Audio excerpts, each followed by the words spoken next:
السلام علیکم ورحمۃ اللہ وبرکاتہ۔ ناظرین، Javed Iqbal Cheema from Manchester UK سے آپ کی خدمت میں حاضر ہوں۔ چند الفاظ آپ کے سامنے رکھتا ہوں، آپ بھی سوچئے گا، غور کیجئے گا کہ میرے نزدیک جو ہے نا کہ عنقریب اب پاکستان میں ایک نیا فساد برپا ہونے والا ہے، کیونکہ پچھلے 15 ماہ سے فوج نے PDM کے ٹولے کی صورت میں ملک پر مکمل قبضہ کیا ہوا ہے، اور ملک اپنے نئے آرمی چیف جناب عاصم منیر صاحب کی زیر سایہ ایک جمہوریت کے نئے تجربے کے ساتھ نمودار ہوا ہے۔ پہلے وقتوں میں نام مارشل لا کا استعمال ہوتا تھا،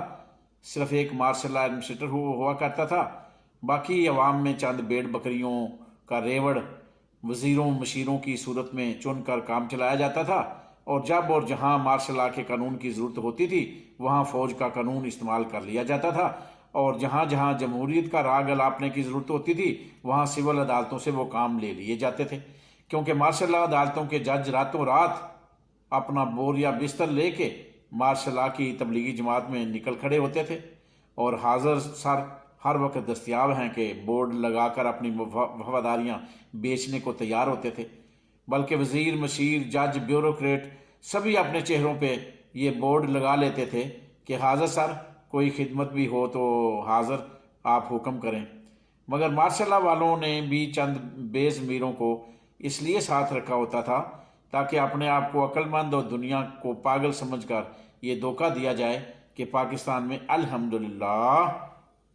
بڑی جمہوریت آن بان شان کے ساتھ اپنے جھنڈے گاڑ رہی ہے۔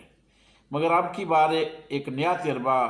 کیا جا رہا ہے کہ جمہوریت کے ہی کاروبار سے کام چلایا جا رہا ہے، اور جو کام مارشل لا ایڈمنسٹریٹر نے بذات خود کرنا تھا کہ مارشل لا لگا کے اس کو چن لو، اس کو چن لو، اس کو اچکن پہنا دو، اس کی اچکن اتار دو، اس کا سر اونچا کر دو، اس کا سر اڑا دو، اس کی پگڑی اچھال دو، آئین کا نقشہ اس طرح تبدیل کر دو، اس طرح قانون کی گردن روڑ دو، تو اس وقت وہ تو اس قباحت سے جان چھڑا لی گئی ہے کہ اس طرح سارا الزام آرمی چیف پر آتا تھا۔